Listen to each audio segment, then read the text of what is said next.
Army chief general Asim Munir को सिपह सलार बने 1 साल मुकम्मल हो गया है। इस मौके पर उन्हें खराज तहसीन पेश करने का ट्रेंड चल रहा है। इसके अल्फाज हैं, वी सैल्यूट आर्मी चीफ। मैं समझता हूं कि इस वक्त एक मौकफ तो वो है जो टीवी और अखबारात में पेश किया जा रहा है, वो ये है कि पाकिस्तानी अवाम एक सीसा पिलाई हुई दीवार की तरह अपनी अफवाज के साथ खड़ी हैं, और जाहिर है कि खड़ा होना भी चाहिए कि जिस मुल्क की अवाम और फौज में फासले हो जाएं, दुश्मन के लिए वो एक आसान हदफ बन जाती है। दूसरा मौकफ वो है जो बयान करने वाले निशाने इबरत बनने से डरते हैं। उन्हें लापता किया जा सकता है, उन पर अरशद शरीफ की तरह मुल्क भर में मुकदमे कायम हो सकते हैं, या उनका हाल इमरान रियाज जैसा किया जा सकता है। अरशद शरीफ की तरह वो बैरून मुल्क भागने पर मजबूर हो जाते हैं, या ना भागें तो इनका हाल तहरीक इंसाफ के कायद इमरान खान जैसा होता है, जो मुल्क के सबसे मकबूल लीडर होने के बावजूद जेल में है, जो एक नया पार्टी चेयरमैन बनाने पर मजबूर है, जबकि 80% अवामी सपोर्ट इमरान खान के साथ है। जिस हल्के में भी ज़िमनी इलेक्शन होता है,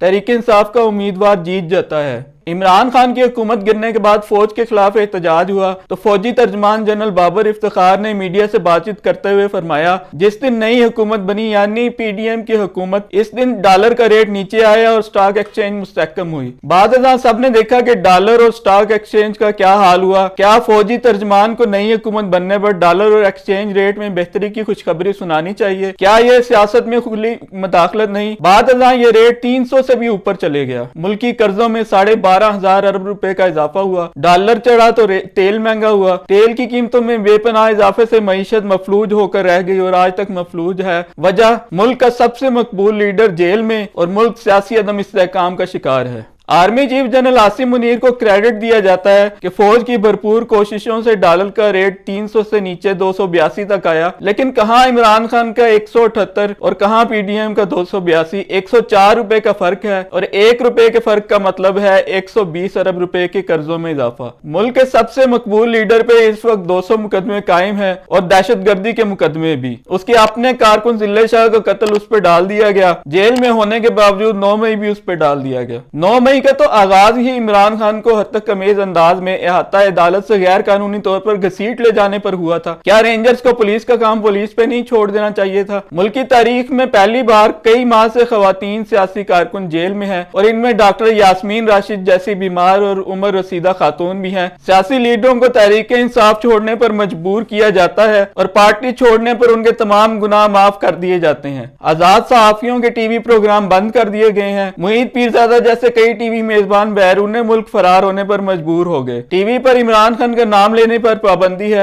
ऐसा तो कभी मार्शल लॉ में भी ना हुआ था। पूरे मुल्क में पीटीआई पे क्रैकडाउन है। 2018 के इलेक्शन से पहले फौज ने इमरान खान की सरपरस्ती की। जनरल कमर बाजवा ने नवंबर 2022 में अपने अलविदाई खिताब में कहा, जब उन पर बहुत ज्यादा तनकीद हो रही थी, कि भारत में फौज पर तनकीद नहीं होती। जरा इस पर भी तो गौर कीजिए कि क्यों नहीं होती। जनरल बाजवा ने फरमाया, 1 साल पहले हमने सियासत से किनारा कशी इख्तियार करने का फैसला कर लिया। हरीफ ये कहते हैं कि ये किनारा कशी नहीं, बल्कि अपना हाथ इमरान खान के मुखालफिन के सर पे रखने का फैसला था।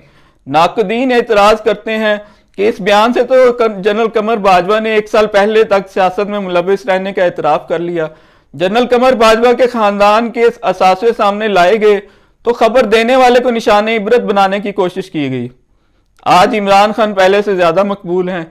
भुट्टो को फांसी देकर भी सियासत से ना निकाला जा सका।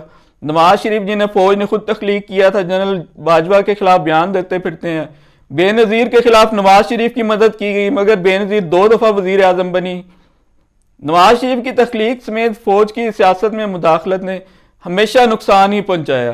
फैजाबाद धरना केस में ISI के किरदार की निशानदेही करने पर काजी फायद ईसा को इबरत का निशान बनाने की कोशिश की गई। फिर क्या नतीजा निकला? आज वो चीफ जस्टिस हैं। मुल्क को उसके संगीन नताइज का सामना करना पड़ा।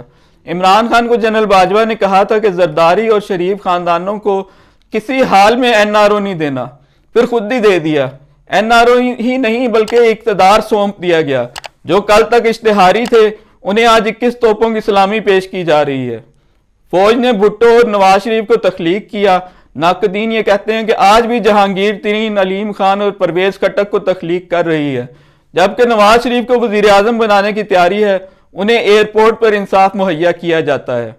जनरल क्यानी ने जब कमान संभाली तो जनरल मुशर्रफ के 8 साल इक़्तिदार की वजह से फौज बेहद गैर मकबूल थी। अफसरों और जवानों को वर्दी में बाजार ना जाने का हुक्म था। फौज की सियासत से किनारा कशी के नतीजे में 6 बरस के अंदर फौज मकबूलियत के रिकॉर्ड तोड़ने लगी। बेगैरत ब्रिगेड नामी एक बैंड के लड़कों ने गाना बनाया जिसमें कहा गया कि एक्सटेंशन का मसला आन पड़ा है, चुनाचे चीफ की बोलती भी बंद है। इन लड़कों को निशाने इबरत बनाने की पूरी सलाहियत के बावजूद एक उंगली भी ना लगाई गई। लड़के टीवी पर आए और बोलता पाकिस्तान प्रोग्राम में खुशी से बताया कि उन्हें किसी ने कुछ नहीं कहा, उन पर कोई FIR नहीं कटी। फौज की इज्जत में इजाफा हुआ।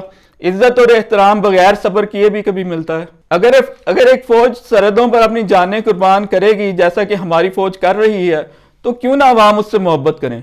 मुल्क में दहशतगर्द एक दफा फिर मुनज़्ज़म हो चुके। रोजाना फौजी जवान जानों के नजराने पेश कर रहे हैं। इसके बावजूद दिल खून के आंसूर होता है जब लोग सिक्योरिटी फोर्सेस पे तनकीद करते हैं। वजह सिर्फ और सिर्फ सियासत में दखल अंदाजी। इस सब से बचा जा सकता था अगर इमरान खान, आसिफ अली जरदारी और शरीफ बरादरान को साफ साफ बता दिया जाता कि सियासी मैदान में फौज किसी की कोई मदद नहीं करेगी, अपनी लड़ाई आप खुद लड़ें। फौज ने ज़राअत से मुल्क की मईशत ठीक करने का फैसला किया, फिर सहाफ़ियों को मादनियात दिखाएं कि इनसे कर्जे उतरेंगे। निहायत एहतराम के साथ गुजारिश है कि फौजी या नीम फौजी इक़्तिदार में इब्तदाई तौर पर जितनी भी बेहतरी हो, बाद अज़ां ये इमारत ढह पड़ती है। मुशर्रफ दौर की इक़्तिसादी तरक्की का क्या नतीजा निकला, जिसका काम उसी को साजे। क्या वक्त नहीं आया कि सियासत से किनारा कशी का एक रोड मैप तैयार किया जाए। फौज को किसी किस्म का कोई नुकसान नहीं पहुंचना चाहिए। सियासतदानों के मामलात वो आपस में निपटाएं, ये वाहिद हल है, वरना ज़राअत, सनत, मादनियात और IT से मुतल्लिक जितने भी मंसूबे फौज बनाएगी वो सियासी अदम इस्तेहकाम की नजर हो जाएंगे।